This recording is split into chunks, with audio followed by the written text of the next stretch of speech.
بسم الله والحمد لله والصلاة والسلام على رسول الله وعلى آله وصحبه ومن والاه أما بعد. Donc on va commencer aujourd'hui la deuxième partie de cette conférence au sujet de l'importance de la salat et du fait que les musulmans ont l'ordre de faire la salat et de prier, peu importe où ils sont, même si c'est à l'école. Hein? Et c'est important de clarifier ça, comme on en a parlé au dernier cours, parce que il y a beaucoup de musulmans à notre époque, ils ont mal compris la signification de l'éducation en islam. Et donc, ils séparent la religion de l'éducation, ou ils séparent l'éducation de la religion, comme si c'était deux choses différentes. Alors que sans religion, il n'y a pas d'éducation. Sans tawhid, il n'y a pas d'éducation. Sans salat, il n'y a pas d'éducation. Donc ça, c'est très important de bien le comprendre. Et on a commencé donc à expliquer, premièrement, c'est-à-dire avant de parler du fait qu'il est obligatoire pour un musulman de faire la salat, même s'il est à l'école, il est important de clarifier, et il était important de clarifier quel est le verdict pour les parents musulmans d'envoyer leurs enfants dans des écoles non musulmanes. Et on a parlé au dernier cours de ce que les ulama ont dit au sujet d'envoyer les enfants dans des écoles non musulmanes dans les pays musulmans. C'est-à-dire les écoles étrangères qui sont ouvertes dans certains pays musulmans. Et on retrouve par exemple en Afrique de l'Est, en Afrique de l'Ouest, en Afrique du Nord, dans les pays du Golfe, dans différents pays, dans les pays musulmans, des écoles internationales, des écoles américaines, des écoles françaises, des écoles anglaises, des écoles de différents pays qui sont en grande partie laïques aujourd'hui. Au départ, à l'origine, souvent ces écoles-là, c'était des écoles missionnaires, c'est-à-dire qu'elles étaient gérées par des prêtres et par des religieuses, et ils avaient bien entendu un objectif religieux derrière, parce que c'était dans le but de christianiser la population musulmane.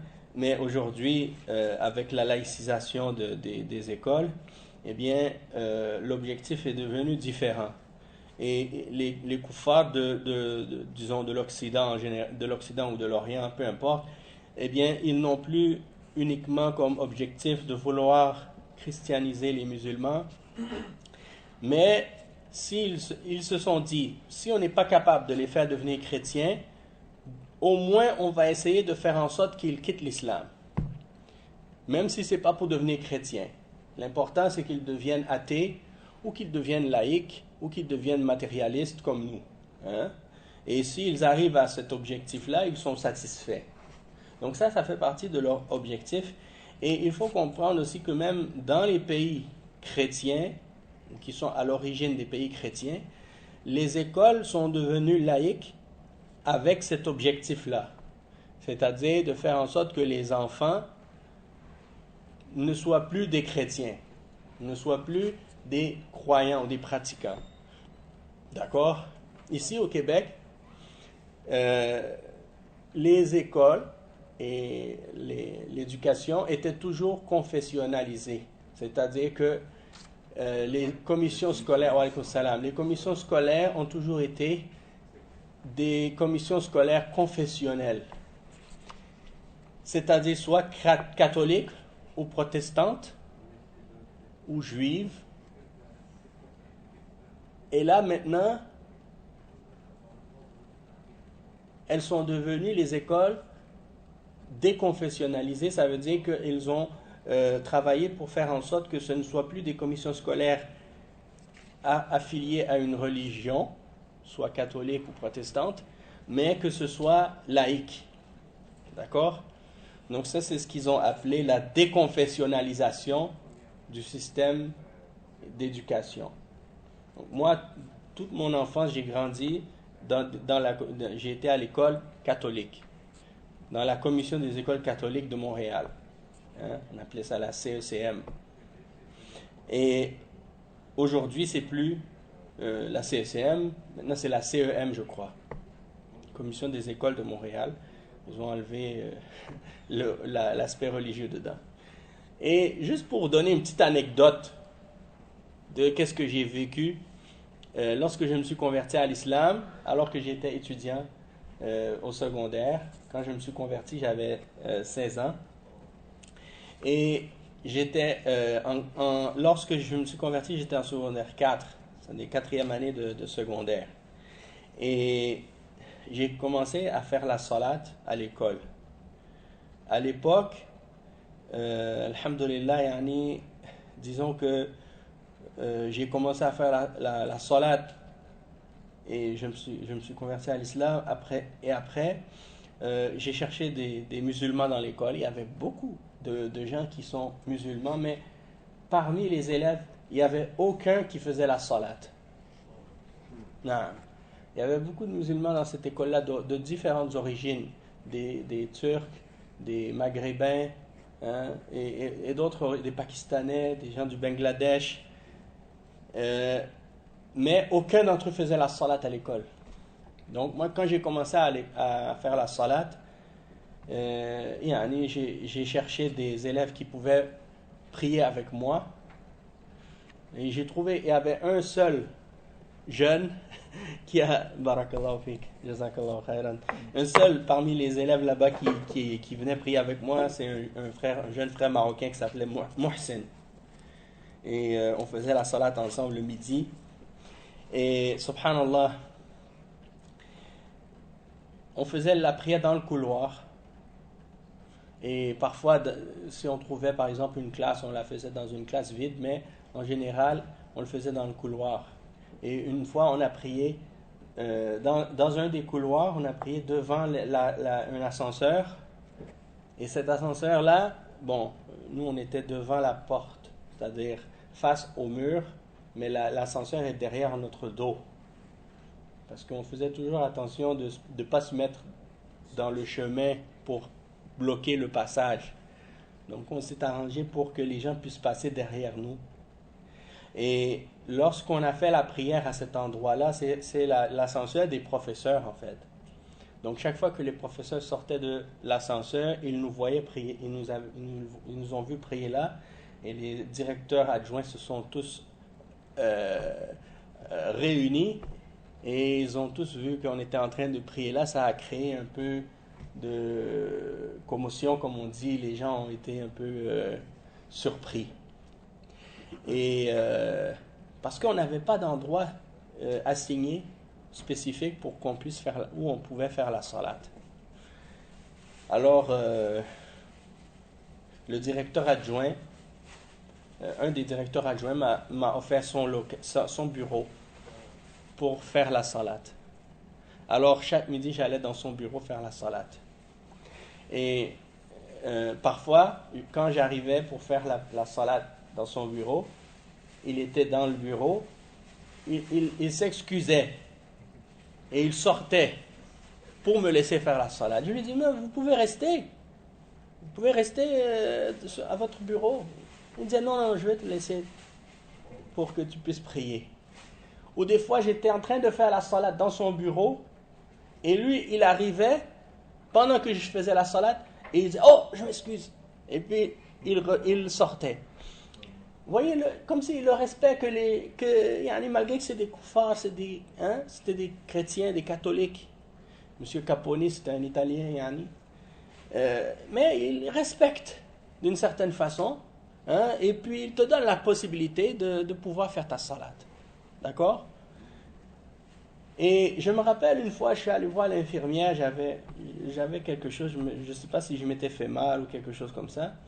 Et puis là, l'infirmière, on discutait, puis j'expliquais que je suis devenu musulman et tout ça. Puis elle me disait, ben tu vois, maintenant, étant donné que l'école elle est catholique, et là, les musulmans ne peuvent pas avoir un local de prière dans l'école catholique parce que c'est pas catholique. Il faut que ce soit seulement pour les catholiques. D'accord? Mais il me dit, mais quand on va déconfessionnaliser les écoles et que l'école va devenir laïque, à ce moment-là, vous allez pouvoir avoir un local, vous les musulmans, pour que vous puissiez faire la salat. Ça, c'était l'argument derrière, en voulant dire que quand ça va être laïque, toutes les religions pourront pratiquer leur religion librement, soi-disant. Alors qu'on faisait notre salat librement. Eh bien, qu'est-ce qui est arrivé lorsqu'ils ont déconfessionnalisé les écoles et que c'est devenu laïque? Est-ce qu'ils ont donné la locale de prière pour les musulmans? Non.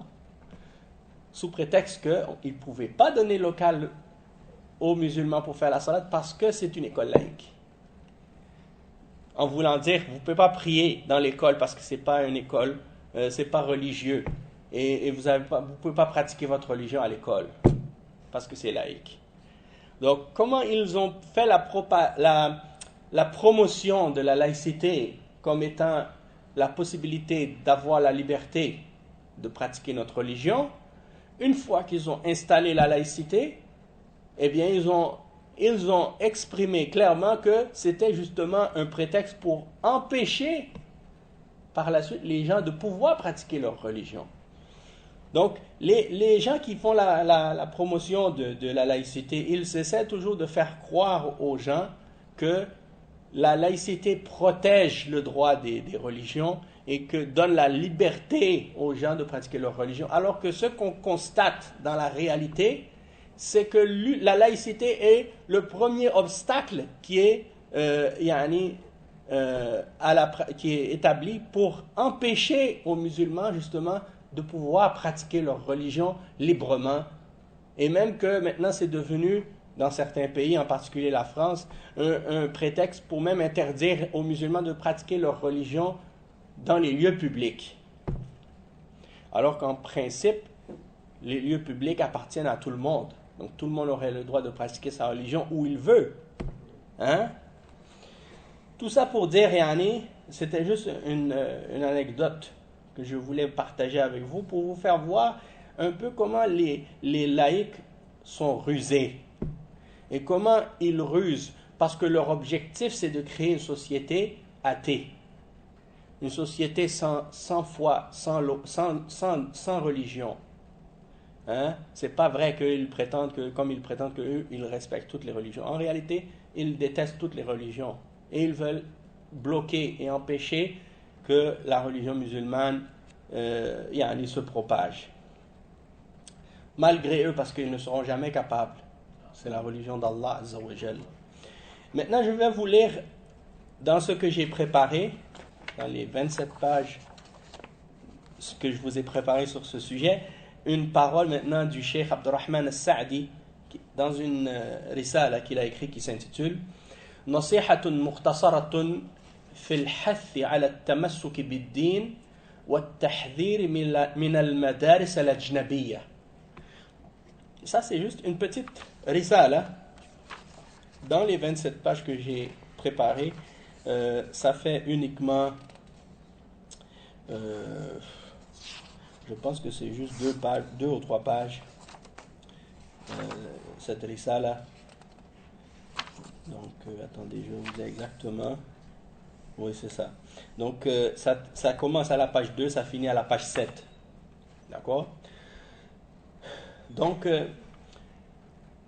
le Cheikh Al-Sa'di, il dit dans ce livre, bon, je vais traduire le titre, c'est un conseil résumé au sujet de l'incitation à se cramponner à la religion et la mise en garde et l'avertissement contre les écoles étrangères.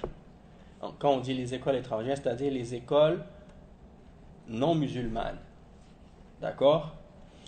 Et il dit, Cheikh Al-Sa'di, rahimahullah, faslun. Vous savez que Cheikh Al-Sa'di, c'était le professeur de Cheikh Mohammed ibn Salih al-Uthaymin. Vous connaissez Cheikh ibn Uthaymin? Bon, Cheikh Al-Sa'di, c'était son professeur, son cheikh. D'accord?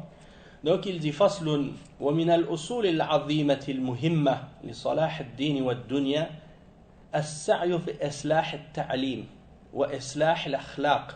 ولهذا يجب العناية التامة في جميع المدارس والمعاهد والتعليم الابتدائية والنهائية في تعاليم الدين وفي تطبيق أخلاق الدين على المعلمين والمتعلمين، ولهذا أثره الفعال في حسن نتائج التعليم وحصول ثمراته الدينية والدنيوية. فتعاليم الدين إذا جعلت هي الأساس والأصل في التعليم ثم طبقت التعاليم الأخرى عليها وأنها من وسائلها ومما يعين عليها وكلها ترجع إليها، فإن الدين يهدي ويرشد للتي هي أقوم وأصلح من جميع العلوم التي تفيد الناس في دينهم ودنياهم ويستغنون بها عن الأجانب. Donc ici, on va traduire ça en premier. Cheikh, il explique ici que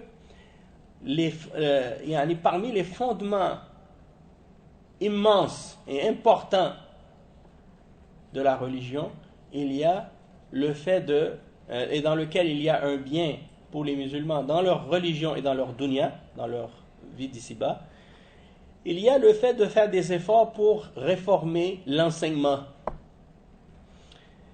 et de réformer le comportement, la morale. Et il dit c'est pour cette raison qu'il faut faire un effort et donner une importance immense aux écoles, aux institutions d'enseignement, à l'enseignement primaire et l'enseignement secondaire et terminal, pour qu'il y ait l'enseignement de la religion à tous ces niveaux-là. Et pour mettre en pratique les comportements et la morale religieuse de l'islam pour qu'elle soit appliquée par les professeurs et les élèves. Et cela aura un impact concret dans les bons résultats de l'enseignement et dans l'obtention des fruits escomptés, c'est-à-dire les fruits qu'on recherche à obtenir, qui sont des fruits dans la religion et dans la dunya. Donc que ce soit l'enseignement religieux ou l'enseignement de la dunya, si on met au centre de l'éducation et de l'enseignement religieux et l'enseignement des principes de l'islam, eh bien ça va faire en sorte que on va pouvoir récolter les fruits de l'enseignement réel.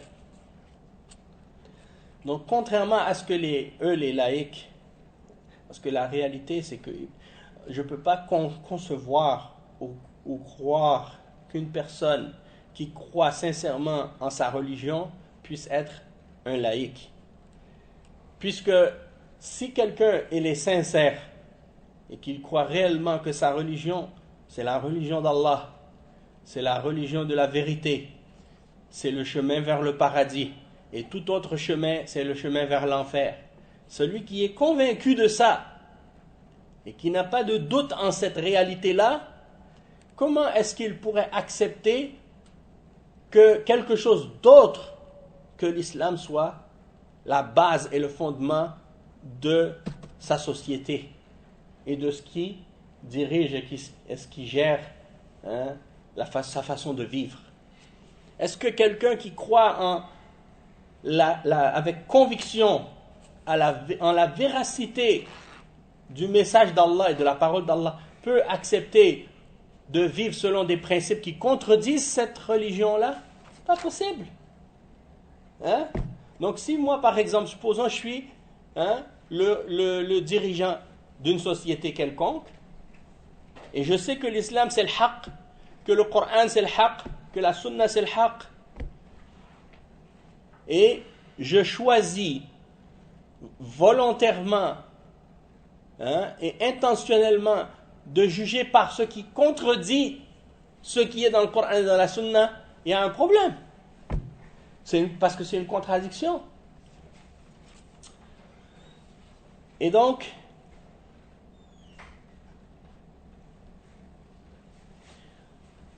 Le cheikh, il continue en disant, l'enseignement de la religion, si on en fait le fondement et la base dans l'éducation et dans l'enseignement, et qu'on applique les enseignements de la religion, on applique l'enseignement de la religion et les principes de la religion aux autres matières,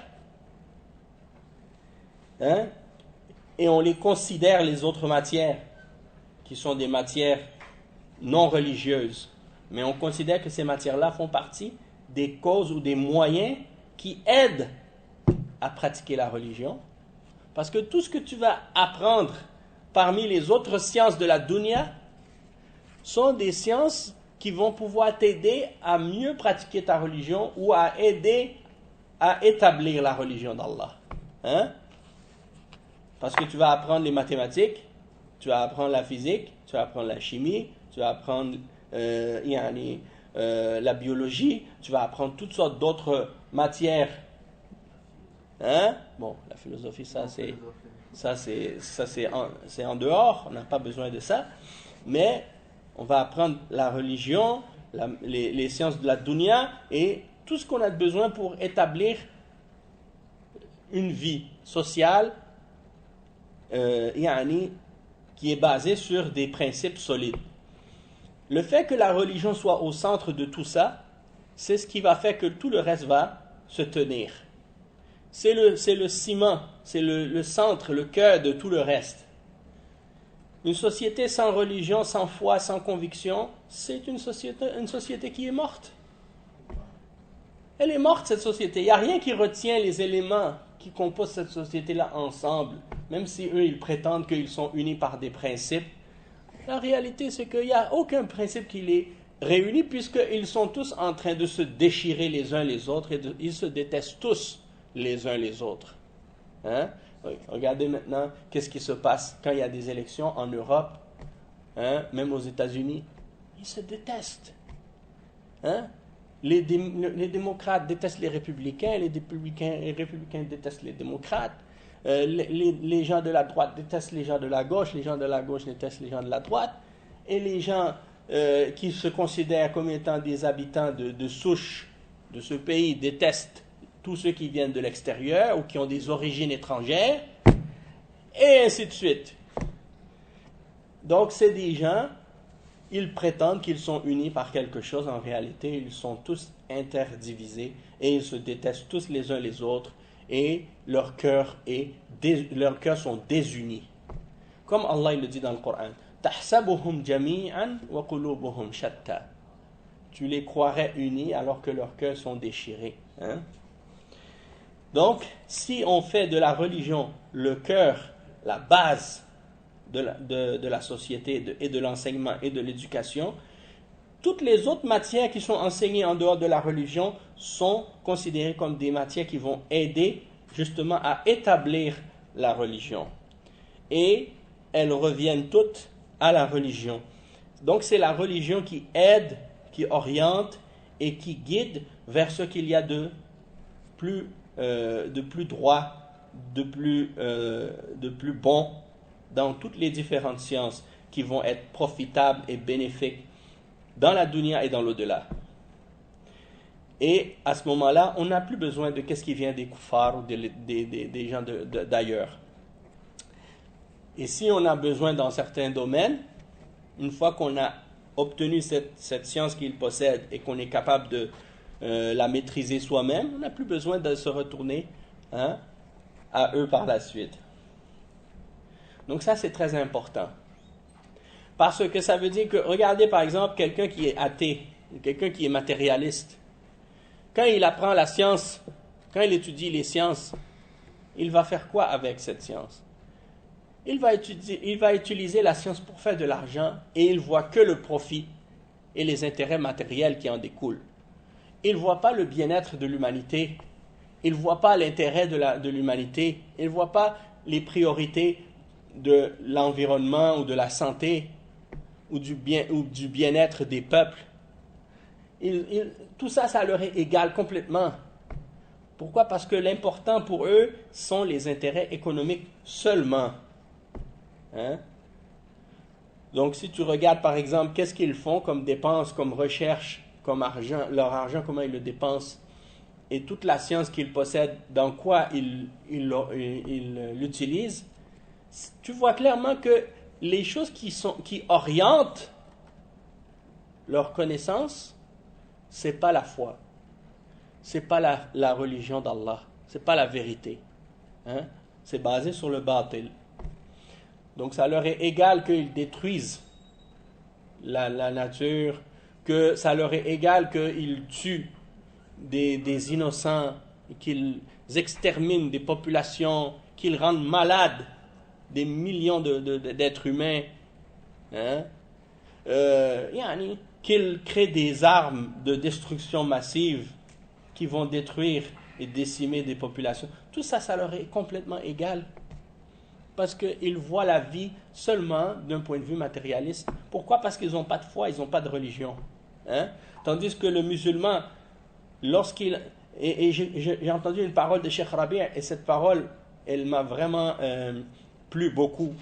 Il expliquait, il disait, lorsque le musulman salafi, je paraphrase, je ne dis pas la phrase, la citation telle qu'elle, mais le sens de ce qu'il disait, c'est que le musulman salafi qui est sur le Coran et la Sunna, quand il enseigne les mathématiques, on peut voir découler de son comportement et de son enseignement sa salafiyya.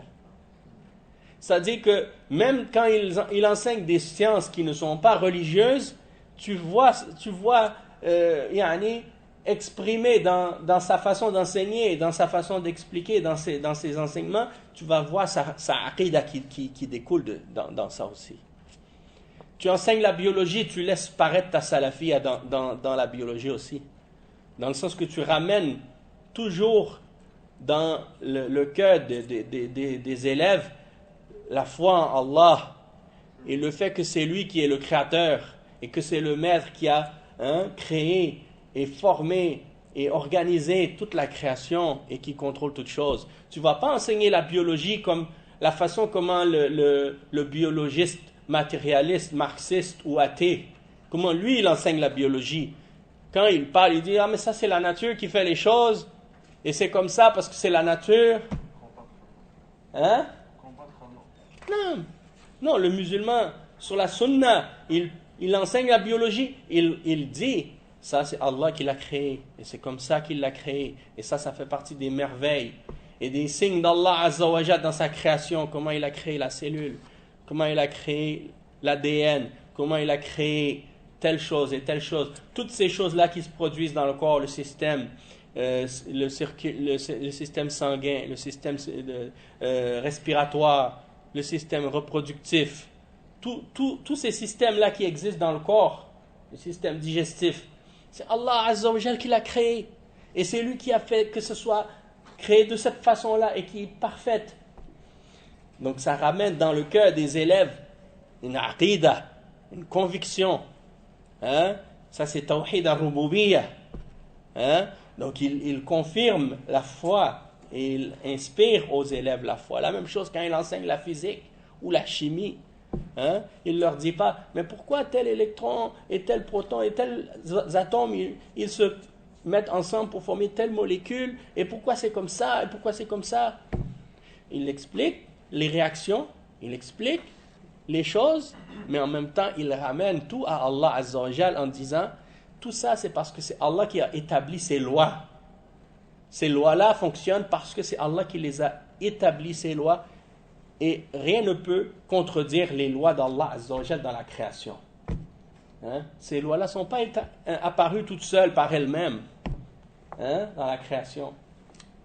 Donc tout ça c'est important, et dans tout le reste également. Hein? Ils ne vont pas enseigner par exemple les théories matérialistes des darwinistes, de l'évolution, hein, que l'homme est un descendant de... C'est-à-dire que l'être humain et le singe ont un parent commun à l'origine, qu'ils descendent d'une espèce commune de singes. Et le singe qui descend d'un autre, d'une grenouille, et la grenouille qui descend. Ouais. Ouais. Donc, il faut enseigner la aqidah, même si ces gens-là, ils prétendent que qu'est-ce qu'ils enseignent, c'est scientifique, alors qu'on sait très bien que ça n'a rien de scientifique. Hein? C'est plutôt des histoires de science-fiction ou des trucs de contes de fées. Naam. Quand on parle de la physique et genre les sciences, on parle des ahkam kawniya. Les règles de la création, la façon comment Allah il gère et il contrôle l'univers. C'est kawni. Kawni. Kawni qadari. C'est kawni qadari. Parce que al-kawn, c'est qu'est-ce que Allah a créé. Hein? C'est l'univers, la création. قال له كن فكان وهو الكون. Hein? يستغنون بها عن الأجانب. Je continue la suite. Il dit ويعلم بذلك غلط من قصر نظره وعلمه وضعفت بصيرته حتى قدح في علوم الكون وفي العلوم العصرية النافعة وأعظم منه غلطا من قبل جميع ما قيل أنه علوم عصرية نافعها وضارها وخيرها وشرها فإن الواجب التمييز بين العلوم العصرية النافعة التي لا تؤثر في العقائد الدينية آثارا ضارة وبين العلوم العصرية التي سلكت ما لا سبيل لها إليه من النظريات الخاطئة الباطلة المبنية على الجهل والضلال وعلى خلاف المعلوم من دين الرسل. Donc ça c'est un point important que Cheikh As-Sa'di il explique ici. Il dit, et on sait par cela l'erreur de celui qui a limité son observation et sa science, et qui a peu de compréhension des choses, qui a commencé même à critiquer ou attaquer les sciences naturelles ou les sciences de la création qui sont bénéfiques. Hein, parce qu'il y a des gens qui ont eu cette attitude réactionnaire de vouloir critiquer tout ce qui vient de l'Occident sans distinguer ce qui est bon de ce qui est mauvais, sans distinguer ce qui est vrai de ce qui est faux. Et ça, c'est une attitude qui est incorrecte. C'est pas parce que quelque chose vient de l'Occident que c'est nécessairement mauvais. Si il ramène quelque chose qui est vrai et qui est bon, alors dans ce cas-là, on a autant le droit d'en profiter qu'eux. Hein? Et comme on dit, il y a un hadith qui dit Al-hikmatu dalatul mu'min. Hein? C'est-à-dire la sagesse, c'est l'objet perdu du croyant. Là où il la trouve, il la prend. Hein? Donc, les koufars ne peuvent pas dire cette science-là, elle est à nous. Et personne d'autre peut la maîtriser. La preuve, eux-mêmes, ils l'ont pris des musulmans à l'origine. Hein? Lorsqu'ils ont traduit, pendant le Moyen-Âge, ils ont traduit les ouvrages des savants arabes, ils les ont traduits dans des langues européennes, et après, ils en ont profité. Et donc, ce n'est pas quelque chose qui leur est exclusif. Hein? Si un penseur ou un savant chinois ou indien, ou peu importe son origine, découvre quelque chose, toute l'humanité peut en profiter si c'est bon et si c'est bénéfique. Tout le monde peut en profiter. Hein?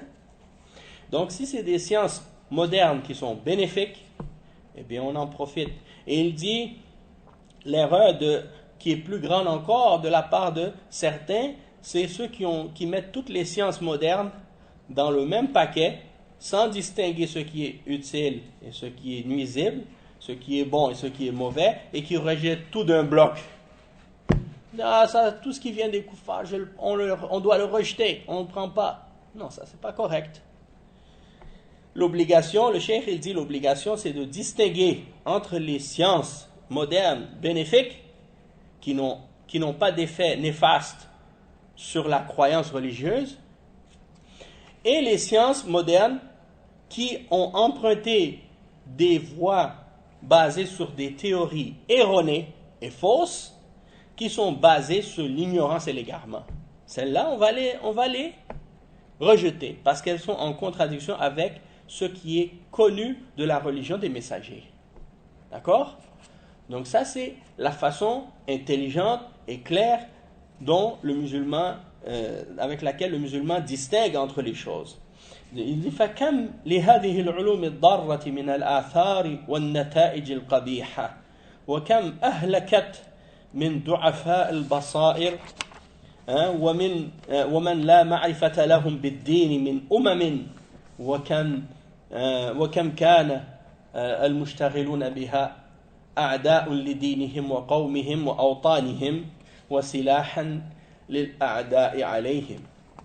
Donc il parle ensuite de l'effet néfaste de ces sciences modernes qui sont basées sur des théories erronées et fausses qui contredisent la religion, et par conséquent ceux qui ont disons été influencés par ces connaissances fausses-là et erronées, eh bien c'est devenu malheureusement sont devenus malheureusement des gens qui font du tort à leur religion, à leur peuple, à leur nation, et qui aident et qui deviennent un âme dans les mains des ennemis de l'islam et des musulmans pour opposer le bien des musulmans.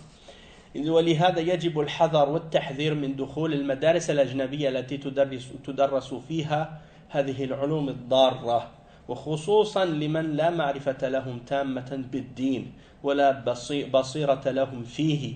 فكيف يرضى من عنده دين وعقل أن يضع ولده وفلذة كبده ويسلمه لمدارس أجنبية قد علم عداؤها لدين الإسلام بل لجميع الأديان ولم تؤسس إلا لصد الناس عن دين الله وتوحيده. Donc le cheikh il explique, il dit c'est pour cette raison qu'il faut faire attention, être sur nos gardes et mettre en garde contre le fait de laisser entrer nos enfants dans les écoles étrangères, les écoles des kuffars, qui enseignent ces sciences qui sont nuisibles. En particulier, de laisser entrer des enfants qui n'ont aucune connaissance complète de la religion, ni aucune compréhension de la religion. Alors, comment celui qui a une raison, une religion et une intelligence, comment est-ce qu'il pourrait placer son enfant, le fruit de son foi, une expression, il le met dans ces écoles étrangères, écoles des kuffars, alors qu'il sait l'animosité que les gens qui ont établi cette école ont, l'animosité qu'ils ont contre la religion de l'islam, et contre toutes les religions même. Et comme il y a un frère qui me disait la semaine passée que si un enfant dans certains pays musulmans va dans l'école nationale ou l'école du pays, ou une école musulmane dans son pays, et que plus tard il termine, s'il veut faire des études supérieures en dehors, dans un pays occidental, il ne sera pas accepté parce que son diplôme n'est pas reconnu. En voulant dire qu'il faut qu'il ait un diplôme d'une école étrangère qui est dans son pays, qui est reconnu par le pays en question ou par des pays occidentaux pour qu'il puisse continuer ses études et faire des études supérieures par la suite. Donc ça veut dire que en réalité c'est un programme, c'est un plan calculé, orchestré, bien organisé, dans le but de faire en sorte que les enfants musulmans deviennent, à la longue, des gens qui n'ont aucune connaissance de leur religion et qui n'ont aucune base dans leur religion et qui vont revenir dans leur pays d'origine s'ils reviennent pour travailler contre les intérêts de l'islam et contre les intérêts des musulmans. Illa man rahim Allah, excepté celui à qui Allah a fait miséricorde. Donc il faut voir la grande majorité, il ne faut pas voir les exceptions. Quelqu'un va dire, mais moi je suis allé étudier en Occident et j'ai gardé ma foi et je suis sur l'islam et je continue à défendre ma religion et à dire là, que je suis musulman. Oui, alhamdulillah pour toi, barakallahu fik. Ça c'est bien. Mais ça c'est, toi tu es une personne. Parmi combien? Donc il ne faut pas voir juste l'exception là, à la règle. C'est pas ça qui fait la règle. Ou bien on dit l'exception fait la règle. Pourquoi? Parce que la grande majorité, ils sont perdus. Combien de jeunes filles musulmanes qui vont dans ces écoles étrangères-là vont se voiler, pratiquer la salat, pratiquer l'islam? Est-ce que ces écoles vont les encourager à ça? Au contraire. Et je me rappelle, une fois, j'écoutais une émission à Radio-Canada. Et vous savez, le Canada, ils ont beaucoup d'intérêt dans les pays africains, dans d'autres pays. Et puis, des fois, ils font des émissions spéciales. Par exemple, ils vont dans des écoles étrangères, justement, dans des pays africains. Ils rencontrent des élèves et puis ils font des émissions avec eux pour leur poser des questions. Qu'est-ce que vous pensez de ci? Qu'est-ce que vous pensez à tel sujet? Et ils leur posent des questions sur des sujets qui sont des sujets de controverse pour les koufars. Qu'est-ce que vous pensez, par exemple, du droit des femmes, que la femme est égale à l'homme? Qu'est-ce que vous pensez sur l'idée que, par exemple, la démocratie... qu'est-ce que vous pensez sur l'idée que, par exemple, la laïcité, il faut séparer la religion de la politique ou de la vie? Et eux, ces enfants-là qui ont été éduqués dans leurs écoles et qui sont remplis de ces idéologies-là, peut-être même que leurs parents aussi, eh bien, ils répondent exactement ce que ces gens-là veulent entendre. Alors, quand ils entendent ça, ils ont dit « Ah, on a fait un bon travail. On a réussi à bien laver le cerveau de ces enfants-là pour les faire devenir comme on veut. » Donc, ils ont été bien programmés pour être d'accord avec nous, puis défendre nos intérêts dans ces pays-là. Et c'est devenu, quand tu regardes par exemple les pays occidentaux maintenant, la démocratie c'est devenu un dogme. L'égalité homme-femme c'est devenu un dogme. Et toutes ces idées-là modernes, la laïcité, c'est devenu des dogmes. Dans le sens qu'ils ne vont même pas argumenter avec toi s'ils ne sont pas d'accord. Ils vont te dire, ah, t'es contre la démocratie? C'est comme si t'es sur la liste noire. On t'a bloqué. T'as été classé déjà. On va pas essayer de te prouver que la démocratie, c'est quelque chose qui mérite d'être respecté ou que ça doit être appliqué ou non. Ou amener des arguments pour défendre la démocratie. Non, pour eux, ça y est, c'est un fait établi. Il n'y a pas de discussion. Soit tu l'acceptes ou bien sinon tu n'es plus une personne respectable. Alors que c'est la charia d'Allah qui est comme ça. C'est seulement la loi d'Allah qui est à ce niveau que tu l'acceptes ou bien sinon tu es rejeté. Et encore là, même la charia d'Allah, si quelqu'un il a des questions ou des choses qu'il ne comprend pas ou qu'il veut comprendre, eh bien c'est notre devoir de lui clarifier les choses et de lui expliquer. Mais pour eux, il n'y a pas d'explication nécessaire, il n'y a pas d'argumentation même. Et de toute façon même, tu vois par exemple parmi leurs penseurs ou leurs philosophes, il y en a même parmi eux qui critiquent la démocratie. Il y a beaucoup de penseurs occidentaux qui écrivent même des livres pour discréditer la démocratie, pour dire que c'est pas un bon système. Et eux, ils ont le droit de le dire, parce qu'ils sont dans la même ligne, en voulant dire, ok, eux, ils ont le droit de critiquer notre système parce qu'ils font partie de notre système. Mais si c'est un musulman qui critique ça, non, lui, il n'a pas le droit. Parce que tu es musulman, tu n'as pas le droit de critiquer la laïcité. Et des fois, j'écoute qu'est-ce qui se passe en France maintenant, et je me dis, mais ces gens-là, ils sont devenus complètement fous ou quoi? Non, mais je te dis, juste pour te donner l'exemple de la France, parce que c'est là-bas que ces gens-là font le plus de bruit en ce moment. Eh bien, subhanallah, tu dis, ces gens-là, ils sont en train de dire qu'ils sont pour la liberté de croyance, la liberté de conviction, la liberté de culte, la liberté de conscience et la liberté d'expression. D'accord? Puis ensuite, quand ils parlent aux musulmans, c'est comme s'ils leur disent, soit vous êtes laïcs, ou soit on vous fout à la porte, on vous met dehors. Hein? Soit vous êtes d'accord avec la laïcité, ou bien sinon vous êtes des terroristes. Si tu n'es pas d'accord avec la démocratie, tu es un terroriste.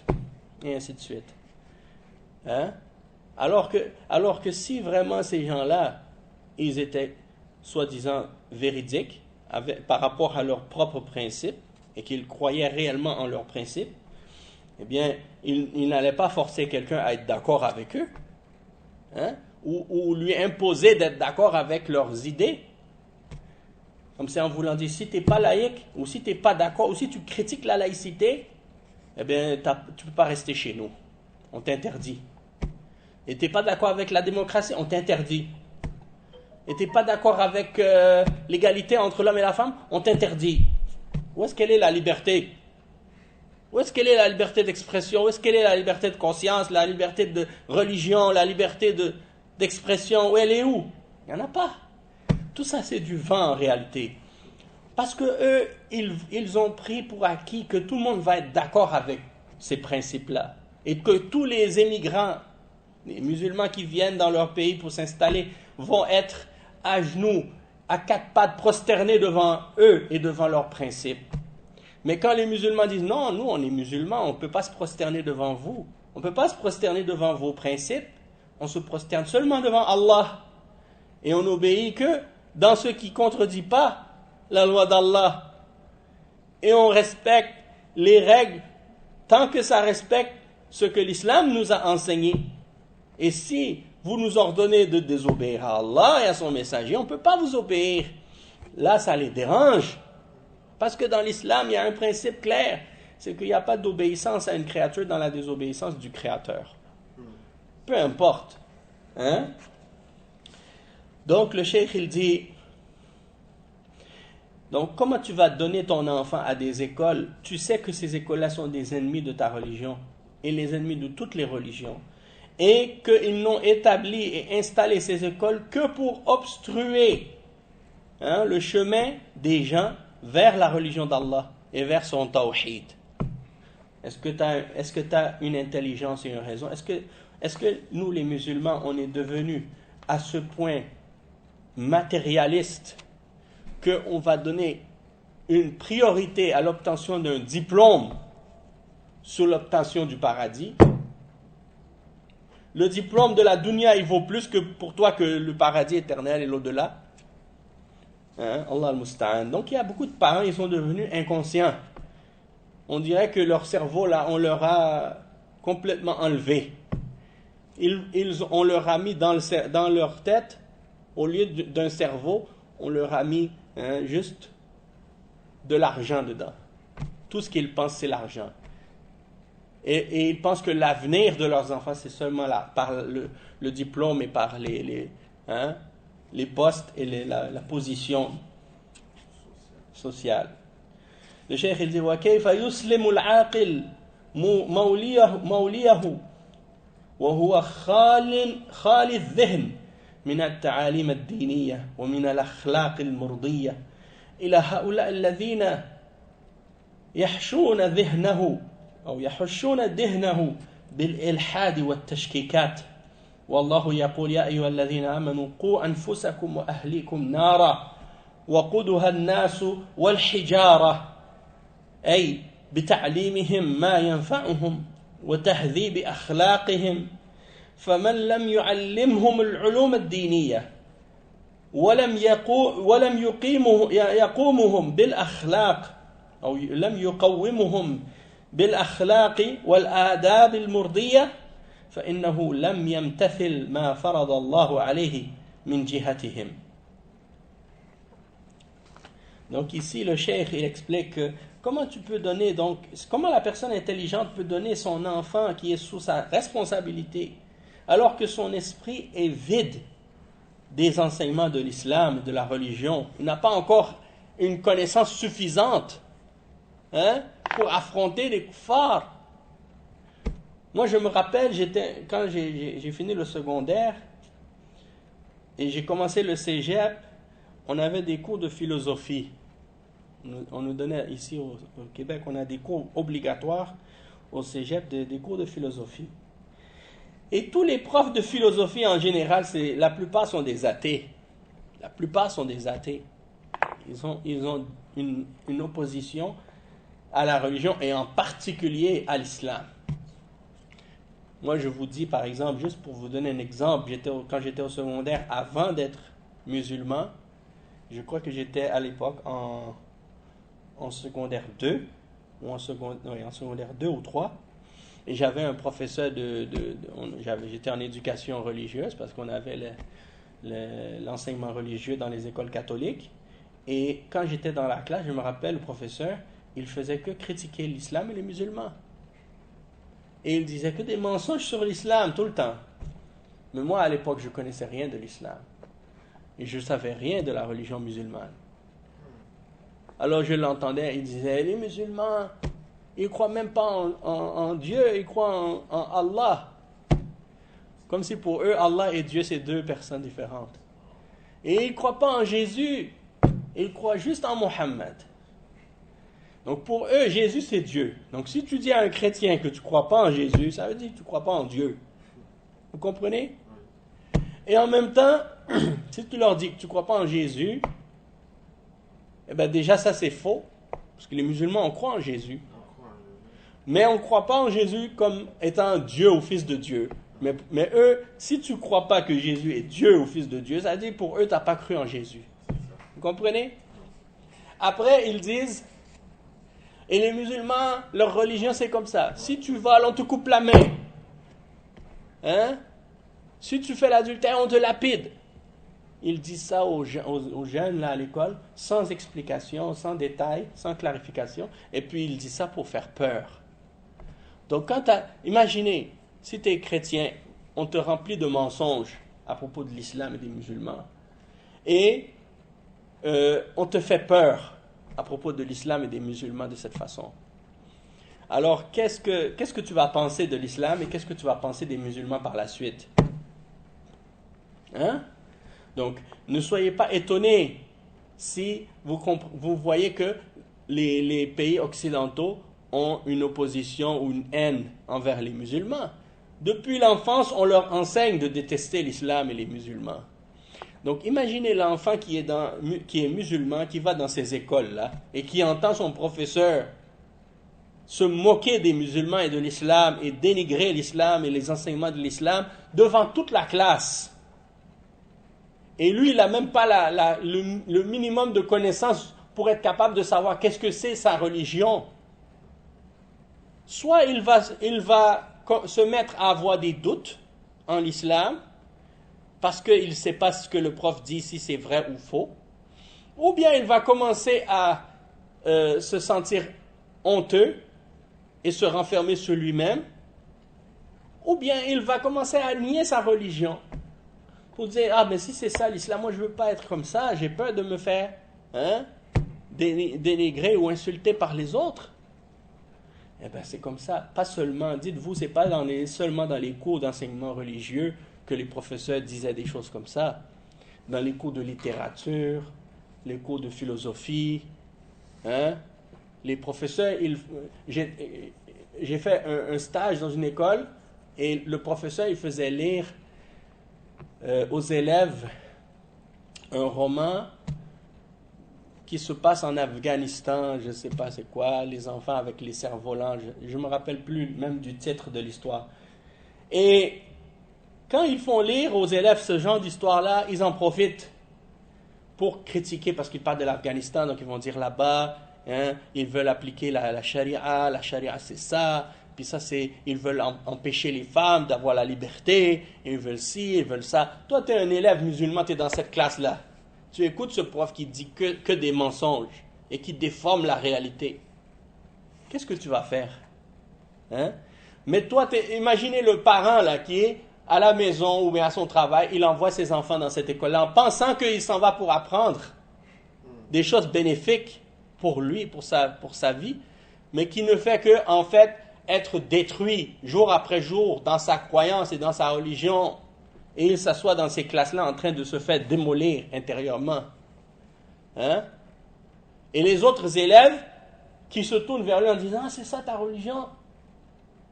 Et lui qui ne peut même pas se défendre parce qu'il ne connaît rien, et même s'il connaissait quelque chose, hein, du moment qu'il voudrait essayer de clarifier ou de défendre, le professeur lui dit « Écoute, ce n'est pas le moment de débattre ici, on n'est pas ici pour ça. » Donc, en d'autres mots, tu entends le faux et tu dis rien et tu fermes ta bouche. Hein? Donc les parents musulmans qui envoient des enfants, ces enfants-là dans des écoles comme ça, il y a un problème. Hein? Et d'un côté, on dit, bon, dans certains pays, il y a des écoles musulmanes, hein, donc c'est mieux. Mais dans certaines écoles musulmanes, il ne faut pas penser que juste parce qu'on a mis le nom ou le mot musulman devant l'école, que ça veut dire que c'est nécessairement des vraies écoles musulmanes. Beaucoup de ces professeurs qui enseignent dans ces écoles-là, et même l'administration, sont probablement des fois pas sur un islam qui est clair. Et beaucoup d'entre eux suivent des groupes ou des tendances ou des formes de hizbiyya. Hein? Il y en a des écoles, des fois c'est des écoles chiites. Il y en a des écoles, à Montréal, il y a des écoles chiites, des écoles des ahbash. Beaucoup d'écoles, c'est des ikhwan dedans. Et les professeurs qui sont dans ces écoles-là, leur croyance et leur comportement et leur attitude est plus nuisible parfois que le comportement de certains parmi les juifs et les chrétiens. Hein? Imagine ton prof est un chi'i, rafidi, hein? Et il enseigne à tes enfants. Peut-être ils leur apprennent la aqida ash'ariyya, ou ils leur apprennent la aqida des chi'a rafida, ou bien d'autres bid'a encore. Hein? Ça c'est un problème. Tu vas dire, mais c'est une école musulmane, au moins ils font la salat. Mais si on leur détruit leur aqida et qu'ils apprennent des khurafat et des bid'a, c'est pas mieux. Hein? Au moins dans l'école des kuffars, il va savoir que c'est des kuffars. Mais dans ces écoles-là, ils vont dire, mais c'est des musulmans comme moi. Hein? Il va peut-être accepter le faux, parce qu'il se dit que c'est des musulmans. Vous voyez dans quel problème on est? Ça, c'est encore plus grave que l'école chrétienne. D'un certain point de vue, oui. Mais d'un certain point de vue, non. C'est que c'est des situations qui sont compliquées. Hein? Donc, tout ça, le cheikh, il explique, il dit... Donc, il dit, Allah Azza wa Jal, hein, il nous ordonne donc, dans le verset, dans Surat At-Tahrim, le verset 6, il dit, ô vous qui avez cru, sauvez vous-même et vos familles du feu, hein, dont le carburant sera les hommes et les pierres. Ô les hommes, sauvez vous-même en premier et vos familles du feu dont le carburant sera les hommes et les pierres. Et le cheikh il dit, la façon dont tu dois les sauver, c'est en leur enseignant ce qui est bénéfique pour eux et disons en améliorant leur comportement, en les éduquant, hein, à avoir le bon comportement. Donc celui qui n'a pas enseigné les sciences religieuses à ses enfants et à sa famille, et qui n'a pas transmis à ses enfants le bon comportement et les belles manières, et qui n'a pas mis en pratique, donc s'il n'a pas fait ça, il n'a pas mis en pratique ce que ce verset-là nous enseigne. Hein? Donc tu ne vas pas envoyer tes enfants vers des gens qui vont mettre dans leur esprit l'athéisme et les doutes. Allah al-Musta'an, il dit فكيف مع هذا إذا سعى في تعليم العلوم الضارة والأخلاق الرذيلة فهذا من أعظم جرما وأقلهم دينا وأكبرهم إثما بل من أضعفهم عقلا فإن الأولاد أكبر مغنم ومكسب للإنسان فكيف يرضى عاقل أن يفوت هذا المغنم ويخسر أولاده خسارة لا تجبر فإن الإنسان إنسان بدينه وأخلاقه فإذا ذهب الدين والأخلاق صار أضل من الأنعام. Donc le cheikh il dit, donc comment ils vont enseigner tes enfants, hein, ils vont enseigner à tes enfants des choses qui opposent la religion. Ils vont leur mettre des doutes en la religion. Alors comment toi, tu vas faire des efforts pour les envoyer dans ces endroits-là. En plus, ils leur enseignent des sciences naturelles ou des sciences de la dunya qui sont nuisibles. Et ils vont leur enseigner aussi des comportements qui sont des comportements vils, hein, disgracieux et laids. Parce qu'on n'a pas parlé de tout ce qui se passe dans ces écoles. Entre les élèves, beaucoup de parents musulmans, ils ne savent pas. Qu'est-ce qu'il y a dans les écoles? Toi, tu es allé à l'école ici, secondaire? Oui? Primaire aussi? Bon. Tu sais qu'est-ce qui se passe entre les garçons et les filles? C'est des écoles mixtes. Hein? Il n'y a pas beaucoup de... C'est rare les garçons et les filles qui n'ont pas des copines à l'école ou des filles qui ont des copains à l'école. Même des filles musulmanes. Hein? Et des garçons musulmans qui sortent avec des filles et des filles musulmanes qui sortent avec des garçons. Et si ce n'est pas parfois des filles qui sortent avec des filles et des garçons qui sortent avec des garçons. Parce que dans les écoles des koufars maintenant, ils font la promotion de l'homosexualité. Et ils encouragent ça. Et ils disent aux enfants que ça c'est normal, qu'il n'y a aucun mal là-dedans, qu'il n'y a pas de problème, hein, que ça fait partie des expériences de la vie. Hein. Et ils leur enseignent la contraception, ils leur enseignent toutes sortes d'autres choses. Ils leur disent que le zina, c'est pas un péché. Il n'y a pas de mal. Zina, c'est pas un péché, c'est l'expérience amoureuse. Hein? Il n'y a pas de mal d'avoir un petit copain, une petite copine, de faire des expériences, hein, d'essayer des choses. Oui, et ils ont des cours d'enseignement sexuel. Hein? Vous savez que moi, ça c'est rentré. Même il y a certains parents maintenant qui disent ça à leurs enfants. Bon, si les parents ils disent ça à leurs enfants, c'est parce que il y a beaucoup de parents musulmans. Ils ont un complexe d'infériorité énorme.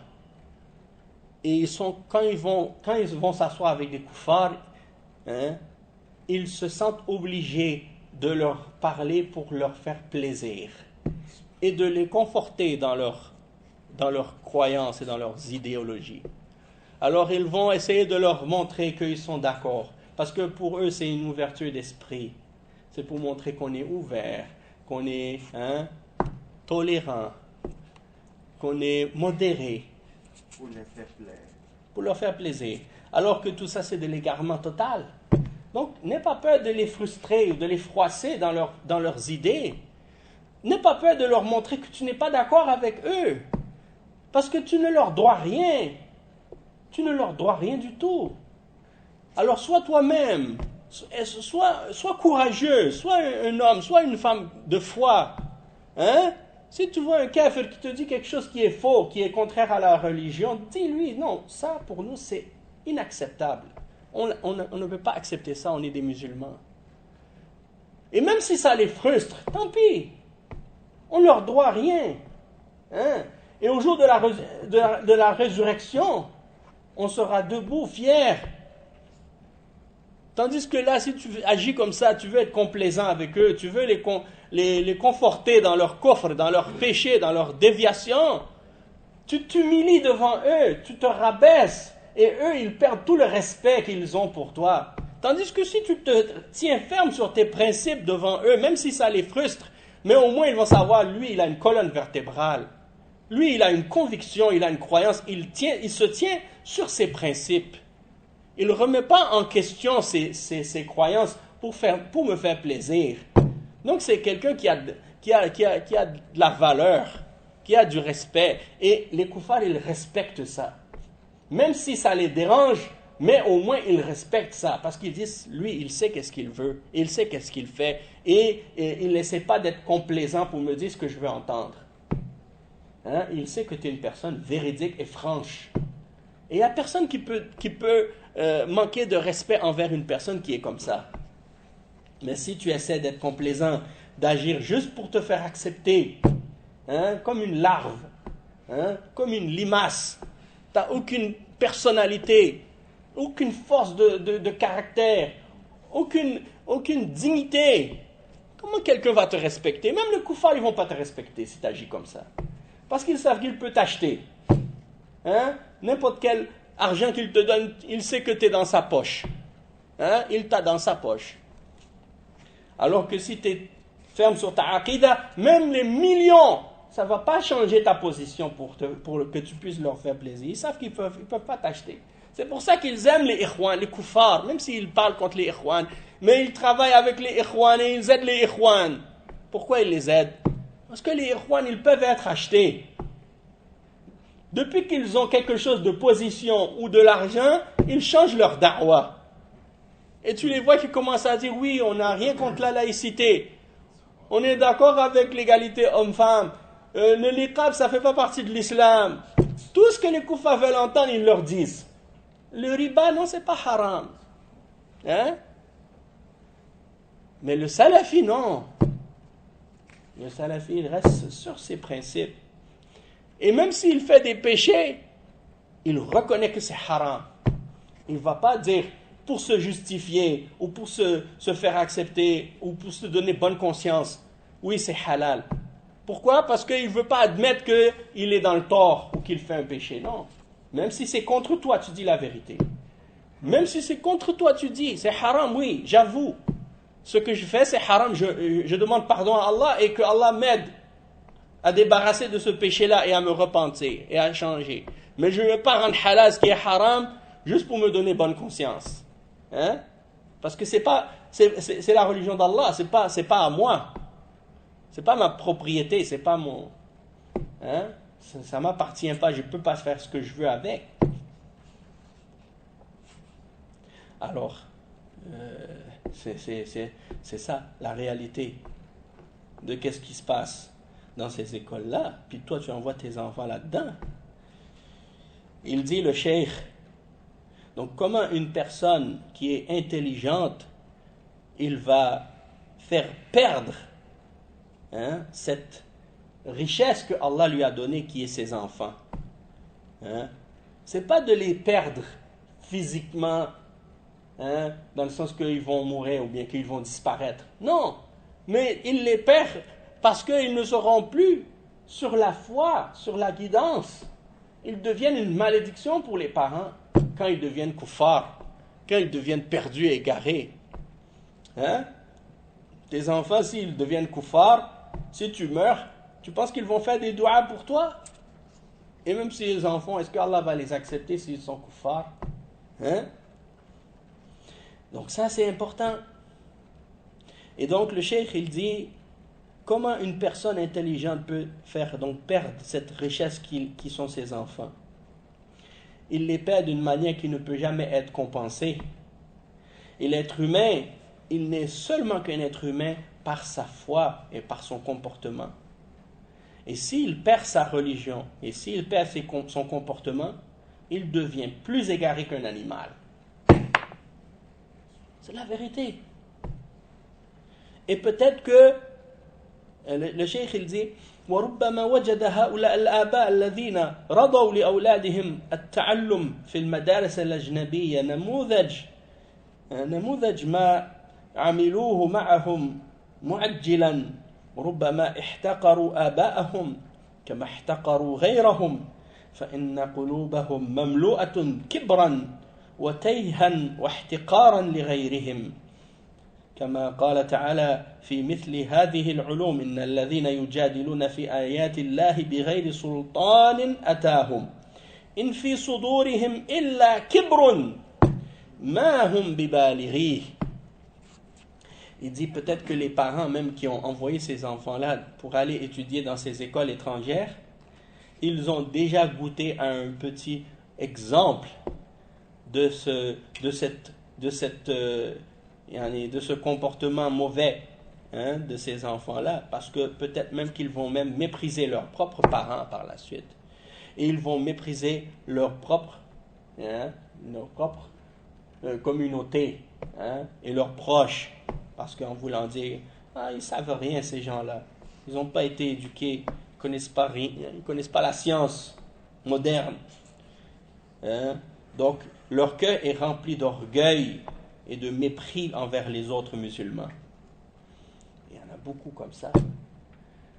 Surtout ceux qui sont venus étudier ici, en Occident, qui sont retournés par la suite là-bas. Ils regardent les autres comme si c'est des inférieurs. Hein? Ah, mais ça, c'est des gens inférieurs, c'est des peuples retardés. Moi, je suis plus évolué que eux, je suis plus intelligent que eux. J'ai étudié en Occident, j'ai un diplôme doctorat, je suis ici, je suis ça. Hein? Je suis civilisé. Ça, c'est des gens incivilisés. Et Allah Azza wa Jal, il exprime ça par rapport à ceux qui, justement, recherchent ce genre de science. Hein? Et il mentionne dans le verset 56, dans Surat Ghafir, il dit, ceux qui discutent sur les versets d'Allah sans aucune preuve, sans qu'aucune preuve ne leur soit venue, n'ont dans leur poitrine que l'orgueil. Ils n'atteindront pas leur but. Hein? Donc ça, c'est pour dire que ces gens-là, c'est la réalité.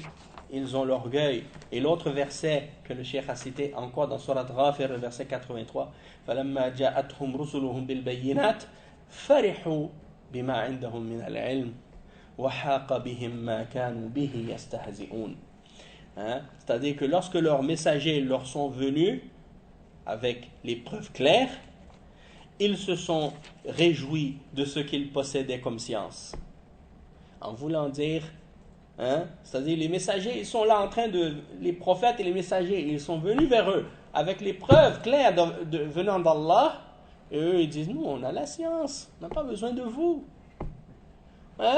On connaît l'astronomie, on connaît les mathématiques, on n'a pas besoin de prophètes, de messagers. Donc les mathématiques, ça va te faire rentrer au paradis. C'est ça qui va te faire rentrer au paradis. J'ai dit une fois, il y a un frère ici, il est venu dans la mosquée. Je commençais à expliquer, j'ai donné un cours de Usul al-Thalatha. Et lui, il commence à me sortir, il me dit, moi je fais un doctorat en mathématiques. Est-ce que tu peux, comme si, ça serait mieux si tu enseignais la religion avec les mathématiques, comme ça tu peux convaincre les athées, et puis des choses comme ça. J'ai dit, mais de quoi tu parles? Est-ce que Allah Azza wa Jal, quand il a envoyé les prophètes et les messagers, ils sont venus enseigner aux gens les mathématiques pour les convaincre? Et ça, c'est n'importe quoi. Les gens sont devenus fous. Illa man rahim Allah. Et donc, le cheikh, il dit certes, et il cite le verset dans Surat Al-Ghafir, lorsque leurs messagers leur apportaient les preuves évidentes, ils se réjouissaient des connaissances qu'ils avaient. Et ce dont ils se moquaient les enveloppa. Donc aujourd'hui, les koufars, l'Occident, ils sont contents de leur développement technologique et de toutes les sciences qu'ils ont développées. Et tous les centres de recherche et de développement qu'ils ont dans le monde, ils sont dans le top, dans toutes les universités du monde. C'est eux qui sont disons, au devant de la recherche, et bien souvent avec des étudiants et des élèves musulmans. Parce que beaucoup des gens qui viennent étudier dans les universités occidentales, beaucoup d'entre eux sont des chercheurs qui sont musulmans. Mais quand tu leur viens avec les preuves du Coran et de la Sunna, ils disent, nous on n'a pas besoin de ça. On a la science de la dunya. Mais c'est pas ça qui va te sauver au jugement dernier. C'est pas ça qui va te sauver du châtiment de l'enfer. Donc ça, c'est important de bien comprendre ça. Et de plus en plus de parents musulmans ils viennent par exemple vivre ici, ils s'installent ici au Canada ou en Europe ou en Amérique. Ils disent, je veux garantir un bel avenir pour mes enfants, je veux sécuriser l'avenir de mes enfants pour qu'ils aient un meilleur avenir plus tard. Et ils disent à leurs enfants, est-ce que tu sais tous les sacrifices qu'on a fait pour toi, de te faire étudier ici, de venir ici pour que tu puisses étudier, pour que tu puisses avoir un diplôme, pour que tu puisses avoir un poste, et ci et ça. C'est bien d'étudier, d'avoir un poste, mais à quel prix? Et si ça affecte ta foi et ta religion, est-ce que ça vaut la peine? Hein? Donc, et en même temps, garantir l'avenir. C'est seulement Allah qui peut garantir l'avenir. C'est pas les diplômes, c'est pas les pays de coffre qui peuvent garantir l'avenir. Je me rappelle, yani, subhanallah, une femme, des fois j'allais manger dans un restaurant sénégalais, et puis il y a une dame là-bas qui aidait la femme là, du restaurant, et son mari était décédé. Et son mari est décédé, il a eu son diplôme de médecine. Donc ça veut dire pendant des années, il a étudié pour devenir médecin. Et cette femme, elle a dit, bon, j'ai trouvé le gros lot, hein, comme on dit, parce que j'ai marié un médecin, mon mari va devenir médecin, donc je vais avoir la belle vie. Hein, je vais pouvoir avoir tout parce qu'il va travailler, il va faire beaucoup d'argent, donc je vais vivre dans l'aisance.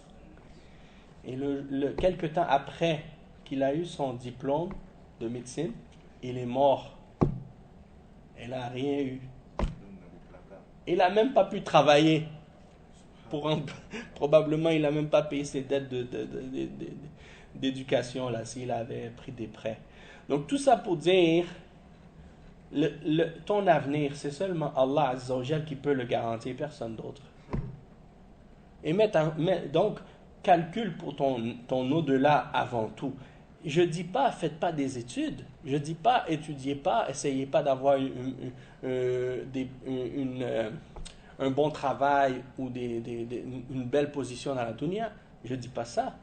Mais je dis, en même temps aussi, faites attention les dangers qui sont autour de ça, et en même temps, essayez de faire attention à ce que ces choses-là ne deviennent pas un piège et que ça vous fasse tomber dans l'égarement et que ça vous fasse perdre vous-même et vos enfants. Il y a des jeunes là qui viennent étudier ici, de l'Afrique et d'ailleurs, ils tombent dans la drogue, ils tombent dans toutes sortes d'autres problèmes. Bon, il y a celui-là, mais il y a d'autres aussi. Il y en a qui viennent ici et disent à leurs parents qu'ils étudient, ils sont même pas inscrits à l'université. Et ils disent à leurs parents là-bas, oui, j'étudie, je suis à l'université, je vais tous les jours. Et il y a quelque temps, il y a un frère qui m'a contacté, il m'a demandé, il m'a dit, moi et mon frère, on est ici, on étudie, on est venu pour étudier, mais mon frère, il va plus aux études, mais il dit à mes parents qu'il continue à étudier quand même. Je connaissais, il y avait un frère, subhanallah, il était ici dans cette mosquée. Et il avait arrêté d'étudier depuis presque 1 an. Il n'allait plus au cours, plus rien. Et son père, au début, continuait à lui envoyer de l'argent tout le temps pour payer le logement, pour payer les choses. Et puis, il n'allait même plus à l'école. Et il prenait de la drogue et tout. À un moment donné, il était dans la rue. Il est resté dans la mosquée pendant des mois. Ici, il habitait. Il venait dormir ici tous les jours. Puis finalement, j'ai rentré en contact avec son père, là-bas, et je lui ai expliqué la réalité, parce qu'il n'était même pas au courant. Mais j'ai réussi à trouver le contact, je l'ai contacté, j'ai expliqué. Et finalement, il est retourné par la suite. Mais ça, c'est juste quelques exemples, mais il y a d'autres exemples encore. Oui, il est retourné, alhamdulillah. Donc, tout ça pour dire, des fois, les parents même, ils ne sont même pas au courant de ce qui se passe. Il y a une fille qui était venue à la mosquée, à l'époque, quand j'étais sur Jean Talon, imam là-bas, et elle est venue puis elle m'a dit, mes parents, ils m'ont envoyé ici pour étudier. Et j'habite avec mon cousin. Mon cousin, il est marié avec une fille qui n'est pas musulmane. Je ne sais pas si elle n'était pas musulmane ou qu'elle était convertie. En tout cas, un ou l'autre. Donc, mes parents m'ont envoyé, ils m'ont dit, tu vas habiter chez ton cousin. Et Annie, elle a commencé à avoir une relation amoureuse avec son cousin. Et ensuite, je pense, je ne sais pas si elle est tombée enceinte ou quoi. Et j'ai dit, pourquoi tu ne te maries pas avec ton cousin, finalement? Hein, En tout cas, tout ça, c'est pour dire que c'est une histoire compliquée. Mais les parents, ils disent, non, il ne peut rien arriver entre ma fille et son cousin parce que c'est un garçon de bonne famille. Et c'est une fille de bonne famille. C'est devenu ça, quelque chose maintenant, les gens disent. Quand tu viens d'une bonne famille, tu es de bonne famille. En voulant dire, tu es de bonne famille, tu es infaillible. Tu ne peux pas faire de péché et tu ne penses même pas au péché. Alors que tu es un être humain. Hein? C'est quoi cette histoire de bonne famille? Hein? Khatta. Hein? Donc ça veut dire maintenant, depuis que tu dis, je suis d'une bonne famille, ça veut dire que je peux faire ce que je veux parce que, en voulant dire, je ne veux pas penser au mal même. C'est-à-dire, je suis de bonne famille, même le mal, il ne va même pas venir dans mon esprit. Je ne veux même pas penser à faire le péché. Comment ça? Subhanallah. Tu penses que tu es un prophète? Tu penses que tu es quoi? Un ange? Donc quel parent qui est inconscient au point d'envoyer sa fille étudier dans les pays de Kouf toute seule? Et il y en a plein qui font ça. Des jeunes filles qui sont ici, tu les vois. Hein? Puis elles ont cette idée comme si, mais non, les femmes et les hommes, c'est la même chose, il n'y a pas de différence. Hein? Tout ça pour dire, Yani, Allah al-Musta'an, c'est l'inconscience totale.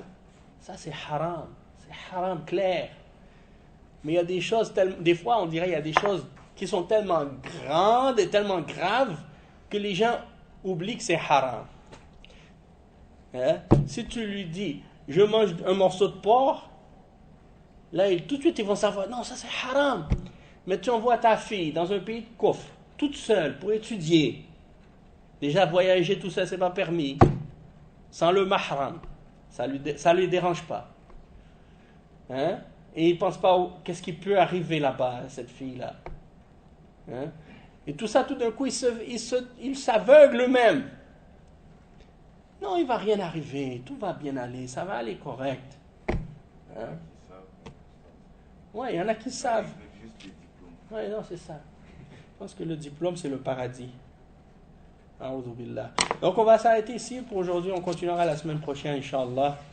Et on continuera petit à petit le sujet là, jusqu'à ce qu'on arrive à la fin.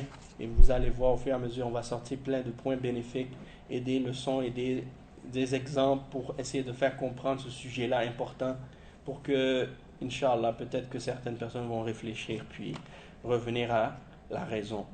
سبحانك اللهم وبحمدك أشهد أن لا إله إلا أنت أستغفرك وأتوب إليك وصلى الله وسلم على نبينا محمد وعلى آله وصحبه أجمعين والسلام عليكم ورحمة الله وبركاته